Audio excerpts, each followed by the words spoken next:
Aí eu falei que eu comentaria, então, partes, objeto e preço. Objeto, vou continuar aqui falando. Então, por exemplo, o que eu coloquei aqui do objeto? Deixa eu ver aqui.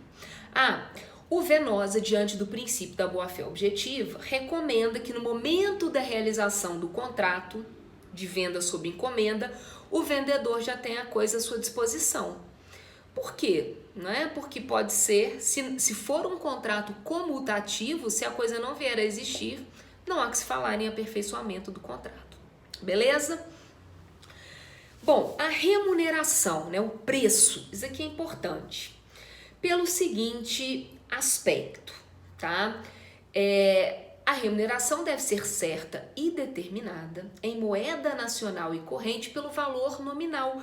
E aqui, salvo engano, vocês estudaram com a Loren o princípio do nominalismo, que está previsto lá no artigo 315 do Código Civil. Vamos lá, 315, olha só. As dívidas em dinheiro deverão ser pagas no vencimento, ok. Agora que vem, ó, vírgula, em moeda corrente pelo valor nominal, tá? Salvo o disposto nos artigos subsequentes. Por exemplo, né, os chamados Incoterms, International Commercial Terms. Esses daí, obviamente, daí vocês vão estudar lá em Direito Empresarial, a figura dos Incoterms não tende ali o princípio do nominalismo. Perfeito? Tudo certo? Tá bom.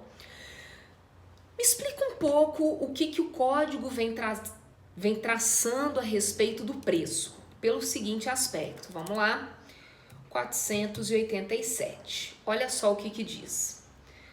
Aliás, começa no 485. Olha lá o que diz. O 484 eu vou pular, depois eu vou voltar nele, não na aula de hoje, mas para frente. Na próxima aula. 485. A fixação do preço pode ser deixada ao arbítrio de terceiro. Eu vou celebrar um contrato aqui com a Ana Luísa e a gente não consegue chegar num ponto. A gente pode nomear um terceiro, né, para arbitrar esse valor, tá bom? Que os contratantes designaram ou prometerem designar. Designamos, sei lá, né, o Luiz Antônio. O Luiz Antônio não aceita essa incumbência ou não pode, né? Mesmo depois de ter aceitado, ele não pode mais continuar com essa incumbência, pelo motivo que seja. Nesse caso, olha lá a parte final, se o terceiro não aceitar a incumbência, ficará sem efeito o contrato, salvo se eu e a Ana Luísa arrumarmos um outro terceiro, que não o Luiz Antônio. Mas o importante é que ele não pode ficar sem preço. 486. Também se poderá deixar, também se poderá deixar a fixação do preço à taxa de mercado ou de bolsa, a certo dia ou lugar. Deixa a fixação. Quanto que vai ficar isso? Vai ser de acordo com a taxa da bolsa no dia tal, hora tal, né?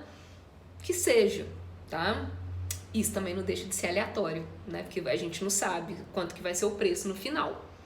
Aleatório em relação ao valor, não é? 487. É lícito às partes fixarem um preço em função de índice ou parâmetros, desde que suscetíveis de objetiva determinação. Por exemplo, IGPM, Selic, nada impede. 488. Convencionada a venda sem fixação de preço. Então, eu e a Ana Luísa não fixamos o preço entre nós. Também não arbitramos um terceiro, também não deixamos, né, ligada alguma taxa de mercado, nem a bolsa, nada disso, tá bom? E se não houver tabelamento oficial daquele valor, entende-se que as partes se sujeitaram ao preço recorrente nas vendas habituais do vendedor. Parágrafo único do 488, na falta de acordo por ter havido diversidade de preço, prevalecerá o termo médio. Aí você vai me perguntar, Laura, é possível uma compra e venda sem determinação de preço? Não, porque a essência dela é o preço. Se faltar o elemento preço, não há que se falar em compra e venda. Perfeito? E aí a gente entra no 1489, que é algo bizarro, já era para ter sido suprimido do código. Olha o que ele diz. Nulo, não é nem anulável, nulo é o contrato de compra e venda quando se deixa ao arbítrio exclusivo de uma das partes a fixação do preço. Então, quer dizer o quê? Que o contrato de compra e venda que for de adesão, porque a parte já vai te falar qual que é o valor, né, de forma pré-fixada, está dizendo que isso daí é nulo. E olha que sacanagem, eles colocam isso em prova de concurso. Se for prova fechada, você tem que falar que isso daí tá certo, porque o código tá falando isso. Agora, foi um erro técnico legislativo, porque eles queriam falar que nulo era o contrato fixado por uma das partes quando se tratava de cartelização de preço. Só que eles não colocaram isso. Então, isso aqui é uma excrescência, já era para ter sido retirado, né, do Código Civil, mas não foi. Ok? E aí, agora eu vou falar das partes no próximo vídeo. Vamos lá.